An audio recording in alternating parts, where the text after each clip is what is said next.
Welcome to Automobilico SMBF Showroom. So guys, dito sa showroom namin, marami kaming pre-owned quality cars na pwede nyong pagpilian. Isa na dito, itong ating 2024 na Mitsubishi L300 FB body guys and naka-dual air conditioning. So ito guys, kung naghahanap kayo ng pang-negosyo for your business venture, so ito, bagong-bago pa to. 6,000 mileage lang ang kanyang tinatakbo. So check natin.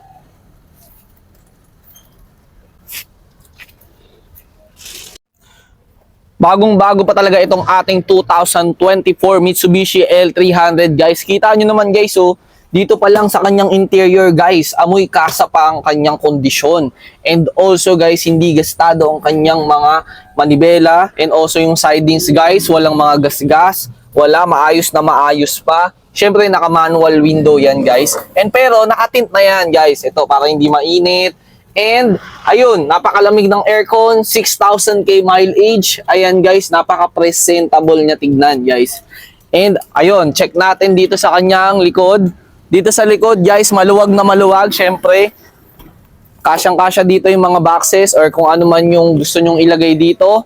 Ayan guys, yung kanyang likod, naka-dual air conditioning system. So, gumagana pa yan guys. And ito, napaka-presentable ng loob. Meron yan. Kasama na to guys. Ito, additional na to guys. Itong kanyang grills. So, ayan, for your security. And, ayun, syempre, 2024 pa lang yan. Bagong-bago yan guys. Okay guys, itong gulong niya, stock na gulong to. Pero sobrang kapal pa guys. So, yan, naka-steel hub. And, ayun, ang kanyang gulong ay Yokohama ang brand niya na size 14. At kung nagustuhan nyo nga itong aming 2024 Mitsubishi L300 FB body manual transmission diesel engine guys, we offer it for only 688,000.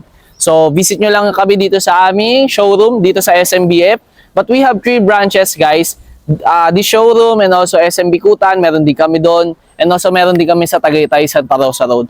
For more cars review, visit nyo lang din ang aming Facebook page at Automobilico Official and also our website at www.automobilico.com.